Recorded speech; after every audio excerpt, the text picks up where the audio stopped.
The smell of motor oil and metal shavings still clung to my uniform as I pulled into my driveway. 12 hours at the shop, dead tired, just wanting to see my baby, my 1967 Camaro SS, that I'd spent 18 months rebuilding from a rust bucket into perfection. I hit the garage remote. The door groaned open, revealing chrome that could blind you and paint so deep you could swim in it. That's when my world exploded. Thief, someone call 911. He stole my car. My HOA president neighbor, Brenda, 50, something woman with a permanent scowl and a bob haircut that somehow managed to look aggressive, came charging across the lawn like a rabid pit bull. Her cell phone was already pressed to her ear. Yes, there's a black man stealing my car right this second. Send everyone. Police sirens were already wailing in the distance. She'd called before even confronting me. I froze, standing in my own driveway, holding my own keys, looking at my own car, about to be arrested for theft. My brain scrambled for words. Brenda? What the hell are you talking about? This is my Camaro. She narrowed her eyes. Don't you dare talk back to me. I just bought that exact car at auction last week. You must have broken in and taken it from my storage unit. I almost laughed, but the situation wasn't remotely funny. Are you serious? This is VIN hash 124,377 N2, 100,234. I've owned it for years. I have the title inside. Oh, I'm sure you have papers. Her voice dripped with sarcasm, like she was already certain they'd be fake. We'll let the police decide. The wail of sirens grew louder, echoing down the street. My stomach sank. I'd heard enough horror stories about situations like this going sideways. One wrong move, one misunderstood gesture, and my life could change forever. Brenda, I'm going inside to get my documents, I said slowly, making sure my hands stayed in plain sight. Don't you dare follow me. But of course she did. She marched right behind me, phone still glued to her ear, narrating my every move to the 911 dispatcher. He's going inside now, probably to get a weapon. I spun around in my doorway. Stop talking. The words came out sharper than I intended, but the adrenaline was hitting hard now. Her lips curled into a smirk. Oh, you're nervous now. Good. You should be.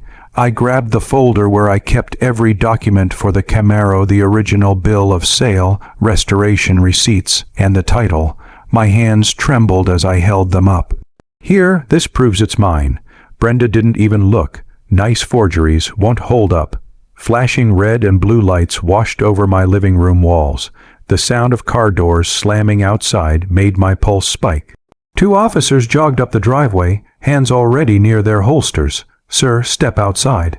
Keep your hands where we can see them. I did as told, my documents still in my grip. Officers, there's been a misunderstanding. This is my car. I have proof. Brenda immediately interjected. Don't listen to him. That's my Camaro. I have witnesses from the auction. The taller officer glanced between us, then at the gleaming black Camaro in my garage. All right, let's slow down. Sir, can I see that paperwork? I handed it over, praying they'd actually read it. The shorter officer tilted his head at Brenda. Ma'am, do you have any proof this is yours? Her confident smirk faltered for half a second. Not on me, but I can get it. My husband's out of town with the documents. The taller officer studied the VIN on my paperwork, then crouched by the Camaro to check the number stamped on the frame. He stood, met my eyes, and gave the slightest nod. It matches, he told his partner quietly. Brenda's face flushed deep red. That can't be right. You don't understand. The taller cop cut her off. Ma'am, if you don't have proof, you need to step back. Her eyes darted from me to the officers, and something told me she wasn't done. Brenda was the type who never let go of a grudge. Sure enough, as she backed away, she hissed under her breath, "Enjoy your little victory. This isn't over." And that's when I realized she wasn't just wrong. She was dangerous, because people like Brenda didn't just make mistakes. They made vendettas. What would you do if your neighbor weaponized the police against you, in your own driveway? Before we dive in, hit that subscribe button so you never miss a wild HOA story like this one. The metal panels of the garage door rattled as they inched upward, the sound echoing in the quiet morning air like a drumroll before a bad magic trick. Sunlight cut into the shadowy space inside, revealing the gleaming black SUV sitting on the smooth concrete floor. Its paint caught the light just right, throwing back a reflection sharp enough to blind someone who stared too long. And staring was exactly what Karen was doing. Karen, short, stout, and armed with the kind of self-importance only a lifetime HOA member could perfect, stood rigid at the end of the driveway. Her perfectly trimmed bob framed a face twisted into an expression somewhere between shock and victory. In one hand, she clutched her smartphone like a dagger, ready to strike. The other was planted firmly on her hip, as if she were bracing for battle. The SUV owner, Daniel, stepped forward into the light. His brow furrowed in confusion, but he didn't have a chance to speak before Karen's voice sliced through the air. "That's my car," she shouted, loud enough to startle a dog walking 3 houses down. Her eyes darted between the SUV and Daniel, her nostrils flaring. You stole it." The neighbors froze. A jogger passing by slowed to a near stop, pretending to check his smartwatch but really tuning in. Curtains twitched in windows. Phones appeared in hands like mushrooms after rain. Daniel's confusion turned to disbelief. "Excuse me." Karen jabbed a finger toward the vehicle. "Don't play dumb with me. I just bought that car. Yesterday, paid in cash. It's mine and you know it." Her voice carried the certainty of someone who had never once doubted herself, even when she was spectacularly wrong. A tight knot formed in Daniel's stomach. He'd heard stories about Karen. Everyone had. But this was new territory. She wasn't just enforcing lawn height regulations or scolding kids for riding bikes too fast. This was a full-on public accusation of grand theft. "Karen, that's ridiculous," Daniel said, keeping his tone measured. "This SUV has been mine for 3 years. I have the registration and title inside." "Oh, I bet you do," she snapped, the sarcasm dripping like poison. "Fake paperwork is easy these days, but you can't fake a VIN number, and I know mine when I see it." Daniel's mind raced. How could she possibly know the VIN number of his car? Karen didn't wait for him to respond. She raised her phone, her thumb already pressing the side button. "I'm calling the police. Right now. You won't get away with this." A murmur ran through the gathering crowd. Inside Daniel's head, a dozen calculations collided. If the police showed up, they'd have to check records, and he knew he was in the right. But Karen wasn't the type to back down, even when the facts crushed her argument. This wouldn't just be a misunderstanding. It would become a neighborhood spectacle. The phone rang once, twice. 911, "What's your emergency?" came the operator's voice, tinny but clear in the morning stillness. Karen straightened her spine like a soldier reporting for duty. "Yes, I'd like to report a stolen vehicle. The thief is standing right here in front of me. Yes, I feel threatened. Yes, I want someone here immediately." Her words were a match to dry tinder. Several neighbors gasped. Someone whispered, threatened, in disbelief. Daniel held up his hands, palms outward. "Karen, you're making a huge mistake." Her eyes narrowed. "We'll see about that." She ended the call, slid the phone into her pocket, and folded her arms with the smugness of someone who thought the cavalry was on its way to crown her a hero. A low rumble reached Daniel's ears, distant but growing louder. The sound of an approaching engine. His chest tightened. Whoever was coming would be here in seconds. But then, before the police could arrive, something caught Daniel's eye. A figure was moving briskly down the sidewalk toward them. Not a neighbor, not a jogger, someone he recognized from months ago, someone who should have been hundreds of miles away, and the look on their face made Daniel's blood run cold. A sleek, newly polished vehicle sat in the driveway like a gleaming jewel under the late afternoon sun.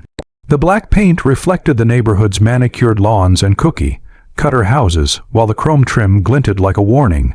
Daniel Hart, standing in the open garage, had just finished running a microfiber cloth over the hood, the satisfying squeak of clean metal still ringing in his ears.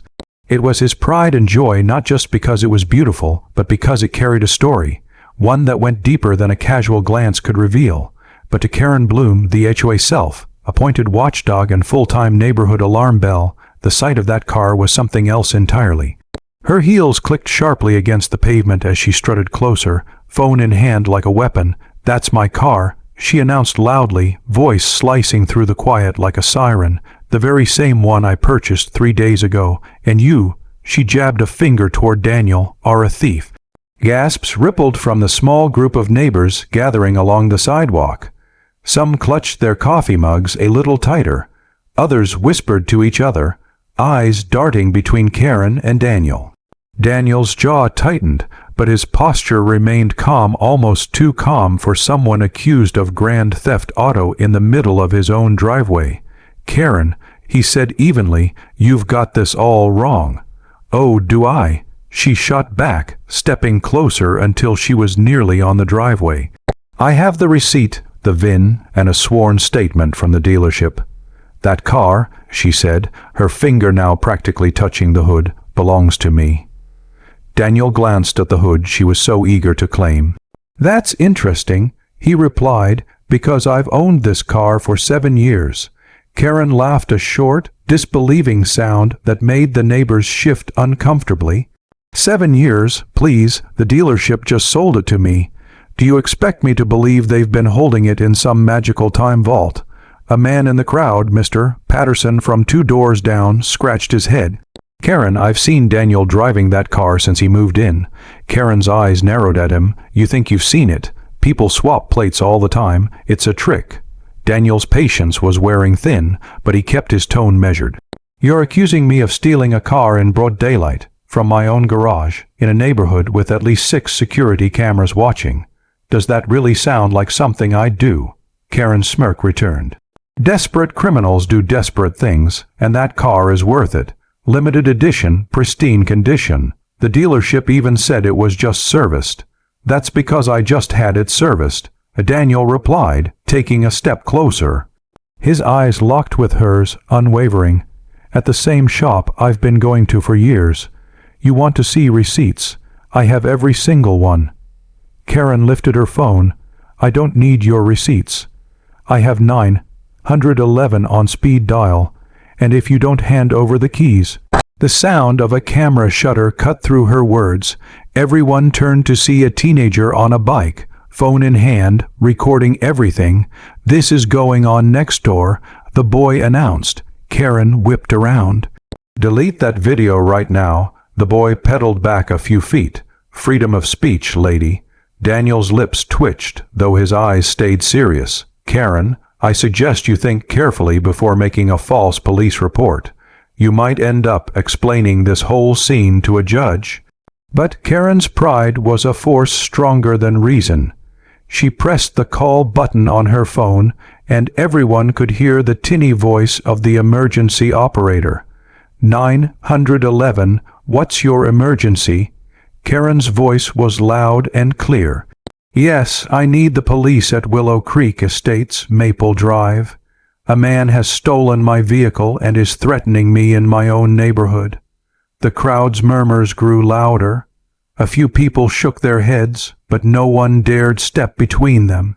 Daniel exhaled slowly, eyes glancing down the street. He wasn't worried about the police, not exactly, but he knew the arrival of flashing lights would set off a chain of events he wasn't ready to reveal just yet. Karen ended the call, her chin tilted high like she'd already won. "They'll be here in minutes, and when they see the paperwork, you'll be in handcuffs." Daniel didn't answer. Instead, he wiped his hands on a rag, stepped into the shadow of his garage, and said quietly, almost to himself, "Let's see if you're ready for what's coming next." The words sent a small shiver through the air. Even Karen, for just a moment, hesitated. The low hum of an approaching siren grew faintly in the distance, and Daniel, still standing perfectly still, let the corners of his mouth curl into the slightest knowing smile. The blaring sound of a police siren pierces the calm, and neighbors peek from behind curtains as the scene escalates beyond reason. What had started as a mundane Saturday morning was now the main event on Maplewood Drive. Curtains swayed in second-story windows, blinds tilted just enough for curious eyes to spy. A few bolder neighbors stepped onto their porches, coffee mugs in hand, trying to look casual while clearly hanging on every detail. Daniel Hart stood frozen in his driveway, his pulse pounding in his ears. His garage door still hung half open, the silver Jeep just visible inside the same Jeep that was apparently the center of this ridiculous storm. Bethany, the self-appointed queen of the HOA, stood off to the side, arms crossed like she'd just won a battle. Her phone was still in her hand, screen glowing faintly from her recent 911 call. "Officers," she called out the moment the patrol car rolled to a stop. "Over here. I caught him red-handed. That's the stolen vehicle I told you about." The two officers stepped out, one older, stocky, and looking like he'd seen every kind of neighbor dispute imaginable. The other younger, sharp-eyed, and clearly more eager to take charge. Both scanned the scene, assessing the tension in the air. Daniel took a slow breath, keeping his voice calm. "Officers, I think there's been a misunderstanding." Bethany let out a humorless laugh. "A misunderstanding? I saw him pulling the car into his garage just now. That Jeep belongs to me. I bought it yesterday. The dealership delivered it this morning, and before I could even move it into my driveway, That's a lie." Daniel cut in, his tone firm but measured. "This is my Jeep. I've owned it for over 5 years. I can prove it with my registration, title, insurance, whatever you need." The older officer stepped between them. "All right, let's slow this down. Ma'am, you said you bought this vehicle." "Yes," Bethany said with absolute conviction, as though rehearsed. "Paid in full. I've got the paperwork inside." "And you, sir, claim you've owned it for years." "Yes," Daniel replied, already pulling his wallet from his pocket. "And I can show you proof right now." The younger officer glanced toward the Jeep, jotting something in a small notebook. "What's the plate number?" Daniel gave it, and the officer walked over to confirm. Bethany followed him halfway, still talking. "You know, people like him think they can just take whatever they want, but in this neighborhood we have rules." Her voice grated against Daniel's patience, but he kept his composure. He'd been in far more tense situations during undercover assignments. He wasn't going to lose his cool now, no matter how much Bethany seemed to want that. The older officer nodded as Daniel handed him the registration card. "Matches the plate," he murmured. Bethany's brows knitted. "That's not possible. My paperwork says." The younger officer returned from the Jeep, holding up a hand. "Ma'am, the VIN number on this vehicle matches the registration Mr. Hart just provided.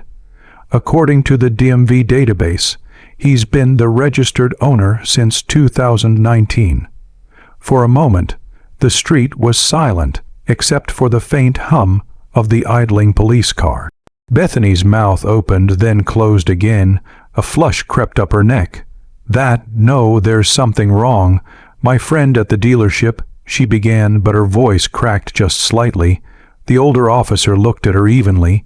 "Ma'am, unless you can produce a bill of sale with this exact VIN number, it seems there's no theft here.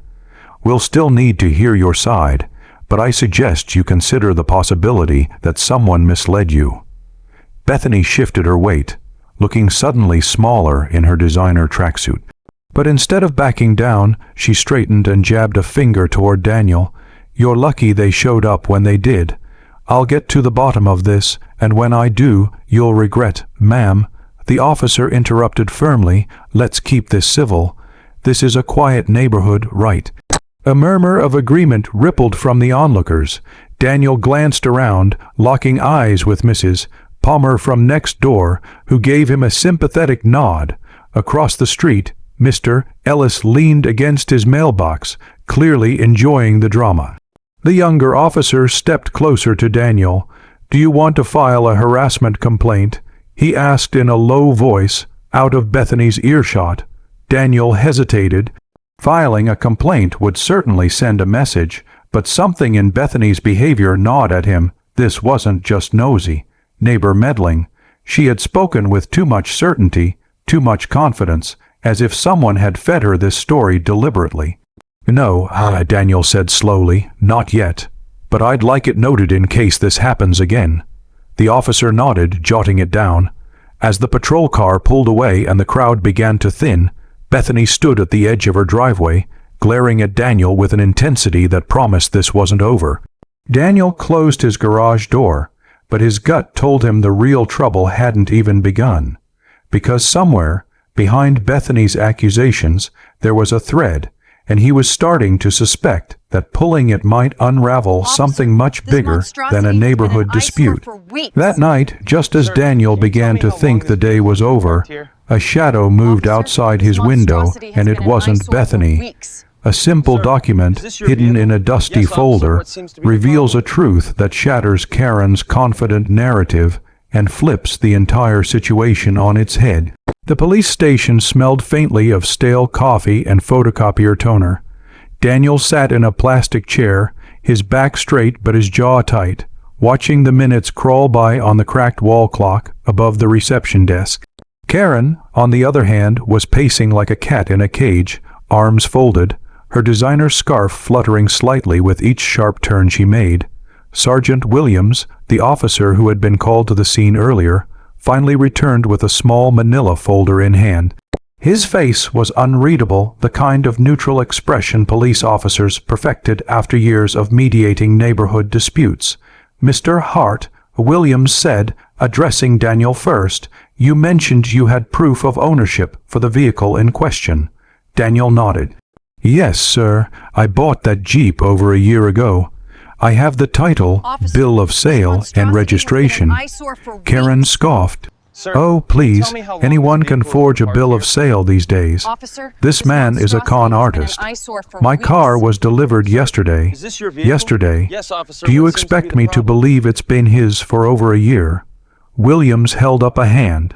"Ma'am, we're going to verify both of your claims. Please wait." He motioned for Daniel to follow him to a side room. The space was barely bigger than a closet, a small desk, an ancient computer humming softly, and a stack of file boxes in the corner. Williams placed the manila folder on the desk and gestured for Daniel to sit. Daniel pulled out his own folder from his backpack.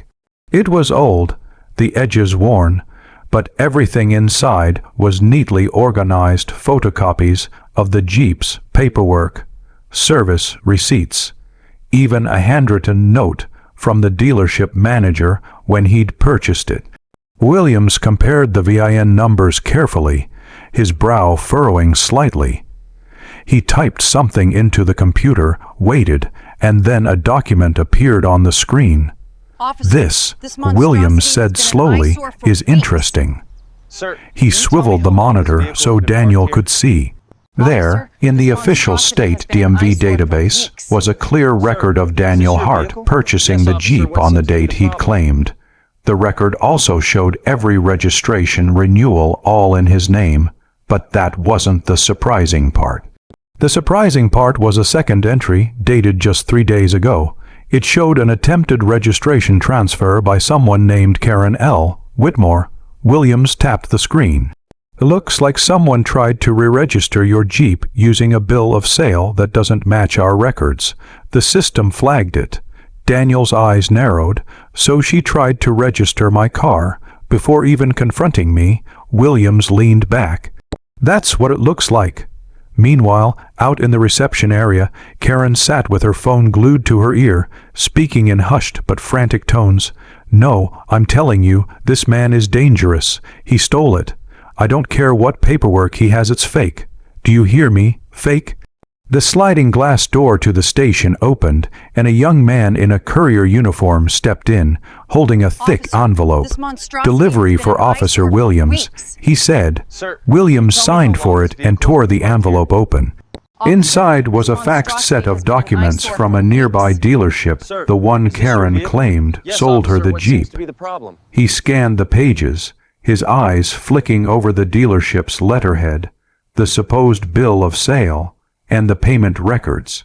Then his jaw tightened. "This doesn't add up," Williams muttered. "The dealership paperwork is full of irregularities, no official VN verification, payment listed as pending wire, and," he flipped the page, "this signature isn't even the manager's." Daniel leaned forward. "So it's fake." Williams nodded grimly, almost certainly.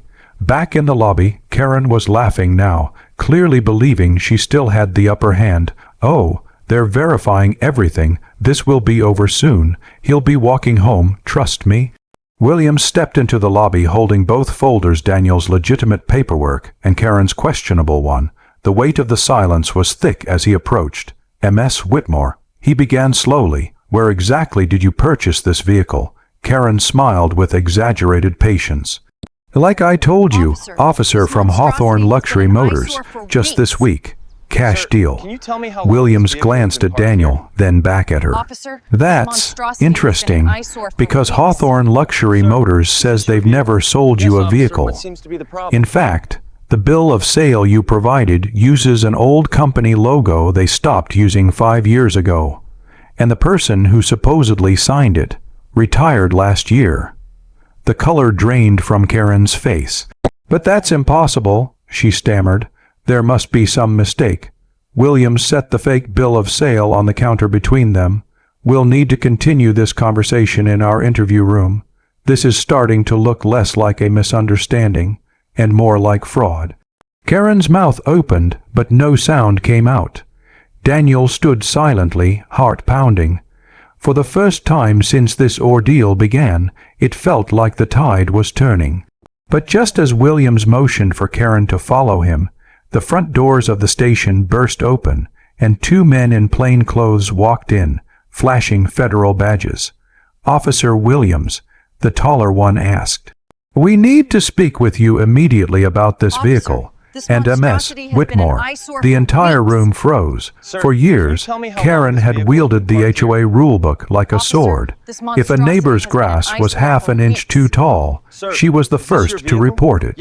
If a car was parked facing the wrong way on the street, she would take pictures and email the board before sunrise. Her favorite pastime was strolling through the neighborhood with a clipboard, a smug smile, and the unshakable belief that she was the guardian of order. But now, that same thick binder of rules, the one she practically slept with on her nightstand, was sitting on a folding table in the middle of the clubhouse, and every page suddenly felt like it was dripping poison, named directly at her. Daniel sat in the corner, quietly observing. He hadn't spoken much during the last few HOA meetings, letting Karen's voice dominate the floor as usual. But this time, things were different. He had been collecting evidence. And not just any evidence from her own violations. "Let's begin," said Martin, the HOA president, in a clipped tone. He wasn't a man who enjoyed confrontation, but the murmurs in the room made it clear that the neighborhood had reached a boiling point. "Karen, several concerns have been raised regarding your compliance with HOA regulations." Karen gave a dismissive laugh. "My compliance. I am compliance, Martin." She crossed her arms and leaned back like she was untouchable. Martin flipped open the binder. Rule 14, a no unapproved exterior modifications. Rule 9, see prohibition of excessive noise after 9 p.m. Rule 3, E. Unauthorized use of community property. She rolled her eyes. "Oh, please, I've lived here for 15 years. Everyone knows I." But then Daniel stood up, holding a manila envelope. "Martin, if I may." The room went silent. Even the squeaky ceiling fan seemed to pause. He walked to the front and handed the envelope to the president. Inside are time-stamped photos, board, approved surveillance footage, and signed statements from 6 different residents. All confirm that Karen violated at least 4 major HOA rules in the past month alone. Officer, Karen's face flushed. What? That's ridiculous. Sir, You can you can't. tell me how Martin long began this reading vehicle has been aloud. parked here? On August 2nd at Officer, 11:43 this monstrosity has p.m., been an eyesore you were for seen weeks. hosting a loud gathering in your your backyard. vehicle? Speakers Yes, officer, what amplified seems to be the music, problem? lasting until 1:17 a.m. Several residents complained. That's absurd, she snapped. It was just on August 10th. Martin continued, you were recorded parking your SUV in the fire lane outside the clubhouse for over 2 hours. Karen's jaw tightened. I was coordinating the neighborhood event. And on August 14th, Martin paused for dramatic effect. You were photographed with a freshly painted front door, a bright shade of teal, not the HOA, approved color palette. Gasps rippled across the room. In this neighborhood, unapproved colors were practically a scandal. Karen's voice trembled. That's not. I didn't think I needed approval. Daniel finally spoke, his voice calm but cutting. It's all in the rulebook, Karen. The same one you've used to fine others. The same one you quoted to me when you called 911, claiming I stole your car. Officer, Her eyes this darted toward him. monstrosity You has been set an me up. eyesore for weeks. No, he said evenly. Sir, You can you set tell me yourself how long up. this vehicle I has been just parked kept here? the receipts. The Officer, atmosphere this was electric monstrosity has now, been an neighbors eyesore for whispering, weeks. leaning forward. Sir, Karen, is this who had your always vehicle? sat with her Yes, back officer, straight what and seems to be chin the high, problem? suddenly looked small in her chair. Martin cleared his throat. Given the severity and frequency of these violations, the board will need to consider sanctions, including possible removal from the HOA committee. The color drained from Karen's face. Being on the HOA committee wasn't just a role. It was her identity. Without it, she would be just another resident. No power, no authority, no control. She opened her mouth to argue, but her voice faltered. This is insane. Daniel returned to his seat, but not before leaning slightly toward her and whispering, funny thing about rules, Karen. They don't care who's holding the clipboard. Karen's eyes burned with a mixture of fury and panic. She knew this wasn't over. She would fight, claw, and twist every word in that rulebook to save herself, but for the first time, she wasn't the one in control, and then Martin said something that made the entire room gasp. Officer, Karen, this there's one more monstrosity has been an violation we eyesore haven't for addressed weeks. yet.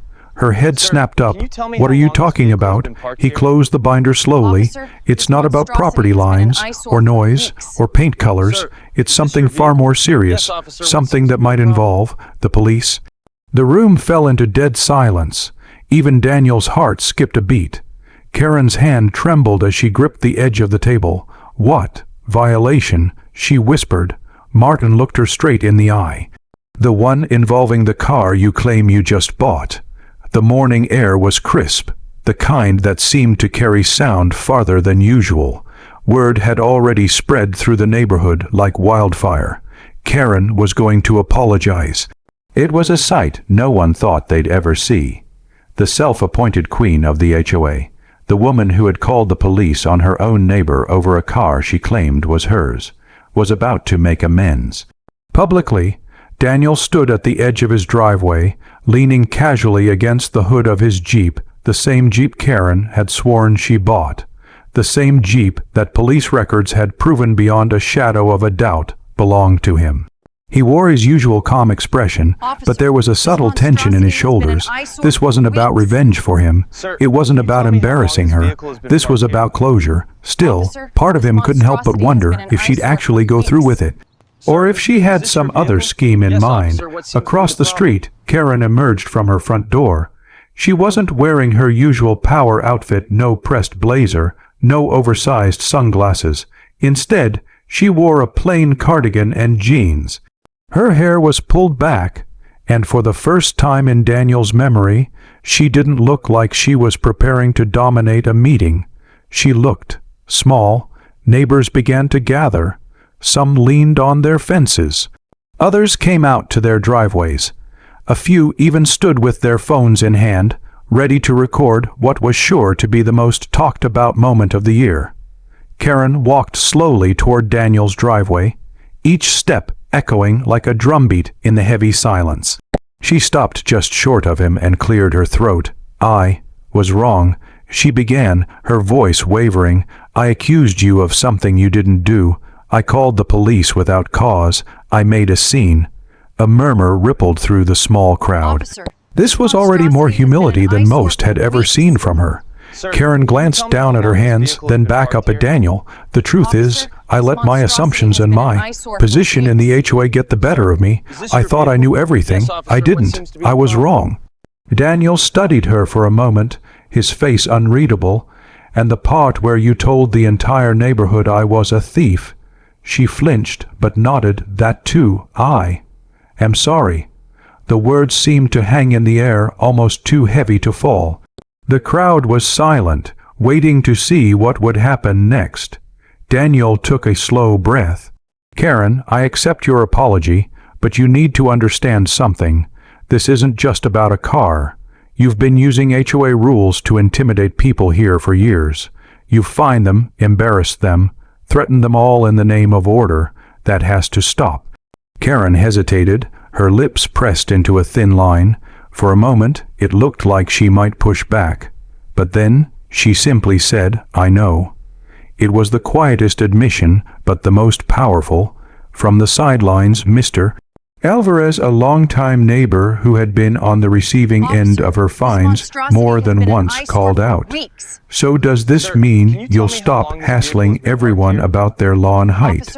A small ripple of laughter passed through the crowd. Karen gave a tight smile. Yes, it does. It was surreal. The woman who had built her identity on enforcing the strictest interpretation of the HOA rules was now promising to ease up. Some neighbors exchanged skeptical looks, but others seemed cautiously optimistic. Then came the twist. As the crowd began to disperse, a man in a dark suit walked up the sidewalk. He carried a leather folder under his arm and moved with the confidence of someone used to delivering important news. He approached Karen first. Mrs. Whitfield, yes, she said, frowning. I'm with the county clerk's office. I have here an official notice regarding the dissolution of your HOA board. The air seemed to freeze. Karen blinked. What? The man handed her the folder. Following recent complaints and a vote from community members, the board is being disbanded effective immediately. Control of neighborhood regulations will now be handled by a new committee elected by the residents. Gasps and murmurs erupted. Daniel raised an eyebrow, suddenly realizing that her apology wasn't the final chapter, it was just the setup. Karen stood frozen, staring at the papers in her hands. The very power she'd wielded for years had been stripped away in a single morning. And as Daniel watched, he wondered, was this truly the end of Karen's reign, or was this the moment she'd start planning her comeback?